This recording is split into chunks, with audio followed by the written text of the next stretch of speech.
quick for the right, didn't he? All right, mate. Yes, Tom. Didn't see you there. How's it going? I'm all good, not as good as you. That was a seriously impressive performance. Picture perfect. What did you make of the whole experience, the walkout, the celebration? You were very emotional after it, and the stepping elbow and the right was brilliant. Thanks, mate. Thanks. Yeah, I think everything was just as planned. It couldn't, well, no, to be honest, I thought it was going to be a 5-rounder, but I think it's just a credit to, I'm really, really well trained. You know, I've trained with so many good people over the years, obviously. I trained at Team Carbon since I was like 14 years old. You know, massive thanks to them guys who have helped me. I've trained with Peter Fury for years as well. Amazing boxing coach who's helped me out loads. Obviously, I've been with my dad. And so, mate, these are guys who don't need recognition. Do you know what I mean? These are not people who are like trying to be famous and trying to get public recognition. These guys know how good they are. And I just want to say a massive thanks to all the guys who've helped me in the training camp. Everyone who's helped me over the years. It's too many, mate. I sitting here and thanking people all night because I've been involved with martial arts since I was 8 years old and I'm 30 now. So just massive shout out to everybody who's helped me over the years. It's not gone unnoticed. And I think it's shown. Like, I'm so well trained, and I think now I'm really maturing as a person, as an adult, as an athlete, and I think I'm going to be UFC champion of the world, UFC heavyweight champion of the world for sure. What did you make of Jones responding to your call out so quick as well? John Jones knows I exist. Woohoo! That's a win in itself. I'm buzzing with that. Like, what I want to do, I've been saying it all week, is I want to win my fights going forward, of course, but also another goal of mine is, like, I want to motivate John Jones to stick around and fight me.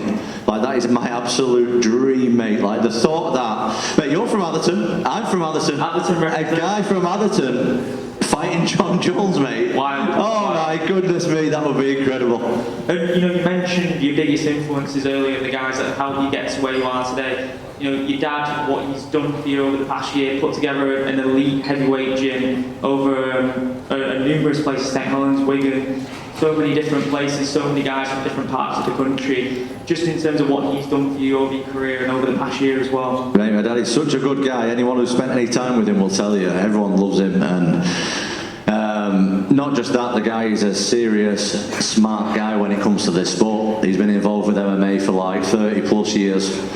And yeah, just massive shout out to my dad. He's been there since my first training session when I was around 8 years old, doing like traditional jiu-jitsu, throughout the boxing sessions, throughout wrestling, all kinds of different martial arts, mate, that I've been involved with. My dad has been at every single session, and anyone from any gym that I've ever been to will know my dad as well, because he's been there through the whole time. And massive shout out to my dad for the best training camp that I've ever had. You know, you mentioned Gang and Spivak afterwards that you was going to be there for that fight. But after being out for so long, do you not want to get back in there straight away? There's Pavlovich waiting there, isn't there, as well? That could potentially be on the table, couldn't it? I'm easy, mate. Throw me in with anybody, but I just think that fight makes sense. Like, it's in Paris. I'll get a little cheeky trip to Paris, have a few beers, eat some frog's legs and all that, chill out a little bit, and hopefully work for TNT Sport as well while I'm there. And yeah, just be able to watch the fights, be involved with it, build the next fight up. I think that just works really well for everybody. But mate, I've been matched up with Pavlovich twice before. Both times he's pulled out, which is, I'm not saying that he's scared of me, I'm just saying that's what's happened. And we're all going to fight each other anyway, so what does it matter what order it's in, really?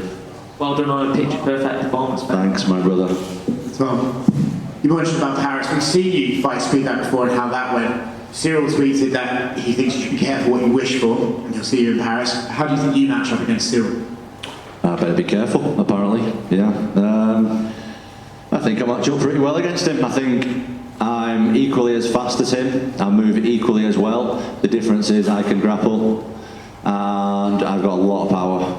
And I think that's pretty undeniable at this stage of my career. He's like, I've got a lot of knockouts on my record, mate. I have to touch you once, and I wasn't even throwing heavy tonight. I thought it was going to be a 5-rounder. I didn't mean to knock him out. I thought it was going to be a 5-rounder. I'm not even joking, ask any of my team.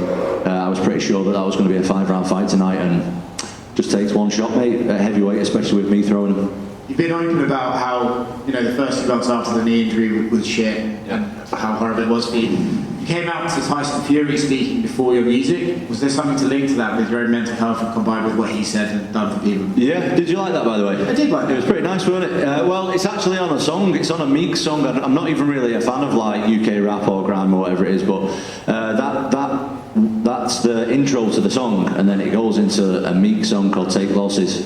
And I just heard the song, and like I say, it's not really my style of music, but it's about like persevering through the hard times in life and stuff like that. And I just really wanted it to be a part of me coming back and showing everybody what I can do. And I don't know, I have to watch the walkout back, but it felt special to me. You talk about perseverance, and then the payoff, right, is getting to come out here in London in front of the crowd. They're singing the song. What sort of buzz was that for you to actually just sit there? You looked like you were soaking it in after the fight and just taking a moment. No, it was an absolute buzz. I forgot how enthusiastic people are to touch me. I'm like walking out, spreading my arms, and people it's like, you're like arm barring me, pulling my arm. Oh, it was so amazing, you know. It sounded quite quiet in the back actually. Like before I walked out, I couldn't really hear the crowd too much. And then on the walk, it was just absolutely insane. It felt like absolute madness, overwhelming, like movie stuff. And I got in the octagon, mate, felt so calm. I've never felt as calm in my life. I could see everybody, I could feel everything, I could hear my coaches from the beginning. It was so loud, mate, it was so loud in there. I could hear like my dad and the rest of the corner so clearly, and it was just special, mate. It was amazing. Two more quick ones for me. You came out and threw a kick hard right away. Was that to sort of say to yourself, right, knee's fine, we're good? No, I knew the knee's fine for a long time now. Like I've been training with heavyweights, top level heavyweights, each and every day for the last 6 months at least, possibly more. I knew the knee was fine. The reason I threw that was a plan in the fight, but I was planning on throwing the head kick a little bit later on, because we saw a lot in the training camp that he slips the jab like to his right, so we drilled it a lot. And I kind of faked the jab or threw the jab, I can't remember, and he slipped to the right, so I just threw it automatically. I didn't throw it with any... Did it drop him or not? I can't remember. Rocked him. Yeah. Well, it was a good one. I liked it. And then last one for me, you talked about this perseverance, and I get the impression when we spoke to you this week, you know, you come across as a different sort of figure. I know we used to speak all the time, you're like, I'm not really ready for John Jones or those guys, and even Cyril, you're sort of like, he's very, very good. You come into this week, I feel like, with a lot more confidence. Did you have to go through the adversity of the knee to get to be this person today and be more confident? It sounds madness. Maybe it doesn't sound madness after what I've just done, but I was telling everyone that knee injury was the best thing that's ever happened to me. Honestly, it really was. Like, I had some of the darkest times of my life, but I feel like I learned so much from it, and I really figured out who I am in the adversity of it all, and I really figured out what I want to do and who I want to surround myself with and how I want to spend my thoughts and my time and everything moving forward. Like, I just feel so good about everything, mate, and I really, really needed that reset. Hi Tom, you came on our podcast with Yeah, hello mate, you alright? Yeah, good, you? Yeah, I'm good, thanks. Good. You mentioned in the podcast, you said that you went through some dark times with the knee injury, and you said at one point you were to quit. Tonight, seeing the crowd, having that massive win, just make you realise that you can get through anything in life. Yeah, that's a massive confidence builder for me, really is. Like, I knew I could do it, but to show everyone else that I can do it, I feel like I've got a lot of secrets that people don't know about in my game, and only really like people who train with me loads know how good I am, seriously. Like, because what I've shown in my fights is so minimal to what I can actually do, and I've barely had the opportunity really to show anything. But it feels great just to, there's some people, I read some shitty comments, and I know you shouldn't read the comments, but people screenshot them and send it me. I'm like, will you fucking stop doing that shit? But people saying, oh, his career's over, he's never going to be back, and blah, blah, blah, all this stuff. Stop it. You said, like, I love you said it's like a reset, because we all had lockdown a few years ago, and that was a massive reset for everyone to actually evaluate their lives and everything. So is this like a big moment for you to tell everyone that, do you know what, sometimes you do need to stop, reset. It does take a dark time or a hard time to then strive to where you're going to go in life? Definitely, and to be honest, I was getting a little bit overwhelmed in the whole, I was on a really, really good roll, and I felt like I couldn't really stop it, and I couldn't really say no to the next fight, because I was just like, oh, I've been good this far, I'll be good for another one, and then, you know, the UFC offered me another fight that I think I can win, and then they offered me another fight with more money, a new contract, all this good stuff, and I just feel like I couldn't say no. And Now I really know like what I'm about as a person, and I can come through the dark times. And if there's anyone out there watching this, so like I'm not trying to be an inspirational speaker or something, but try and set yourself small goals. Like try and set yourself 2-week, 3-week goals to do stuff, because that's all I did to get through it. Like I set myself a little goal every 2 weeks, and I try and achieve that, because if you're just thinking, oh, it's never going to, like, there's people literally who said, well, what are you going to do now? You're going to get a normal job, or what's your plan going forward? I'm like, I'm going to be back, mate. Like, and for a few days, I didn't believe that I could be back, in all honesty. I really thought about quitting this sport and doing something else, because that was horrible. But we're back now. I love that. That's so inspirational. And also, you said as well that you're fighting the most dangerous guys on the planet. I love that quote from you, because you're literally going in for them. Do you feel now this part of your career you're going to become heavyweight champ? I know you are. Have you got to be fire with fire now? Have you literally got to go in, like no regrets, just go for it each and every time now? That's exactly how I feel. And again, that's where the reset, the whole reset of the knee injury and stuff, changed my mindset massively. And I really had a massive choice, mate, in that year, where it was like, am I going to really go all in on this sport, or am I going to keep dicking around and just half be in and half be out? And obviously the answer was, I'm all in, and I'm coming for everything now, and nobody's stopping me. That's brilliant. Last one for me. Our podcast is called For Fitness Sake, as you know, and we're just trying to inspire people through the mind, body, soul. What does fitness mean to you? You've been through the injury times, you know, physically, mentally. What is fitness to you? Well, it's your health, which is the most important thing in the world. Like if you've not got your health, you've not got nothing. And what I went through is really minimal compared to what some people are going through, and you just got to be grateful for what you've got, mate, because you got to look after your body, because this is all we've got. Lovely words. Thank you so much. Well done again. Thank you, mate. Tom, over to your left at the back here. Hello. Hi, you mentioned about the fact you felt at your calmest at the start of the fight, and you hadn't felt that calm at the start of the fight before. When you got the finish, you charged across the cage like a banshee, jumped on the fence. That was an even bigger reaction than we've seen from your past wins. What was the overriding emotion when you jumped on the cage? Was it relief? Was it elation? What was it? A bit of both, mainly relief. I forgot how stressful this fighting stuff is, to be honest. Like, my anxiety level over the last few days has been very, very high. And that's something that you get used to when you do it regular. The anxiety is always there. You can't fight it, mate. The anxiety is never going to go. That's something that I've learned over all these fights and stuff, and all this pressure is that anxiety is going to be there always. And you can't win. You're not going to beat that anxiety. You've got to go with it.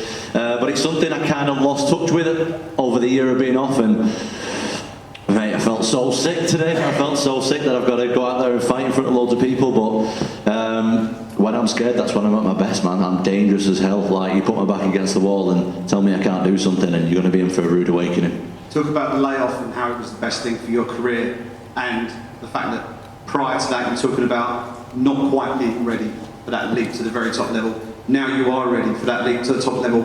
Do you remember the actual moment where that transition happened and the switch flipped?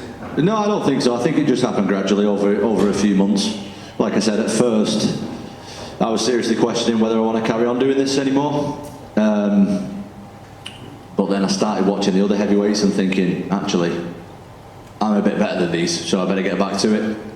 And I'm really happy I did. I absolutely love this sport. Like I said, it brings a lot of anxiety, but it's anxiety that I welcome and that I love, and that I just take it all in, mate, and I love it and I enjoy it. Brilliant. And the last one from me, you've already broken down in short fashion how you feel you match up with Cyril.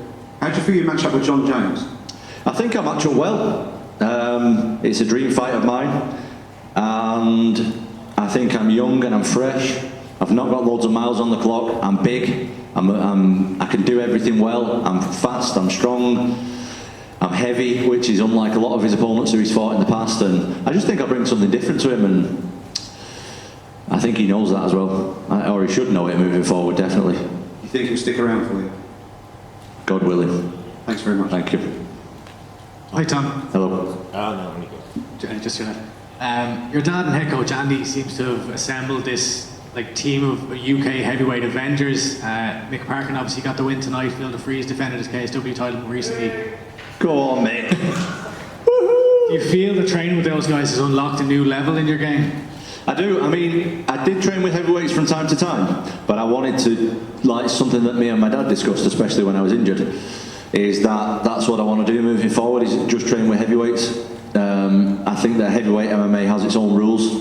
I think that heavyweight, like rolling and grappling with heavyweights, is way more exhausting than rolling and grappling with smaller guys, for sure. The punches and kicks hurt a lot more, and you need to be used to that, mate. You need to get your body and mind conditioned to a massive guy squashing you, punching and kicking you every day, not from time to time, every single day. And if you're not doing that, well, it wasn't giving, like, I felt like I was struggling with confidence because I wasn't getting that all the time, and I needed to, like me and my dad thought, we need to start bringing guys in. And, you know, we've got such a great people around us, and, you know, it's just been great. It's just been so good, mate. And while we're on the subject, massive shout out to Mick Parkin. He gave me massive inspiration tonight. He absolutely soaked up the occasion.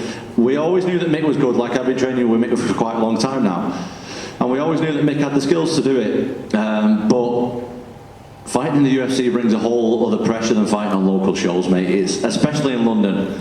And I'm not bothered what anyone says. You feel it. You definitely feel it, and that can go one or two ways. You can either crumble under the pressure or you can thrive, and Mick absolutely thrived tonight. I'm so proud of him. He's the nicest guy ever, and he deserves everything that he's going to get. Pete Carroll's trying to label your team as Team Big Friendly Giant. Does it get your seal of approval? I don't know about that. Maybe. We don't have like a team name or nothing. We're just a bunch of good guys training together and trying to bring each other on. Last one for me. You came in at a career heaviest weight when you weighed in. Was that by design, and how did you feel with the extra weight in there? Yeah, I'm definitely heavier. I'm more muscle bound, and I've got less body fat than I used to have. And I need to give a massive shout out to my strength and conditioning coach Jamie and my nutritionist Sean, just for helping me out with that. Something that I've really been taking seriously is my nutrition since I got injured. And I want to be as big, as fast, as athletic, as fit as I possibly can. I want to be the best version of myself as I can, and I feel like I'm pretty jacked these days, and it looks pretty good. Tom, down here. Dave Shaw was just in here a few minutes before, and he said that they're probably going to look to go to another place in the UK, because obviously they've come to London. Who was that, sorry? Dave Shaw. Okay. Yeah, so are you going to be pushing for it to be Manchester next time? Oh, that's another dream fight. That me and Manchester, oh my God, that is stuff that dreams are made of, mate. If I can be the guy to bring it to Manchester, that would be an absolute dream. I've been dreaming of going there and fighting since I was literally 10 years old, so I feel like I've been manifesting that for 20 years. I would love that. And it seemed all fight week that you managed to put the injury to the back of your mind, but that must have creeped up in your thoughts when you were making your way back to the cage. Honestly, it wasn't bothering me at all. And then about 3 minutes before I walked out, they started showing me getting injured on the screen, and I was like, fucking turn this off now, I don't want to watch it. I was just turning my back to it, like, I felt like putting my fingers in my ears. John Gooden saying, oh, his knee's gone. I was like, shut up, John, please. So honestly, I didn't really think about it. My knee is absolutely battle tested in training. It's been battle tested for months now, and I've had absolutely no issues with it since I've had surgery, so that's all behind me. Thanks.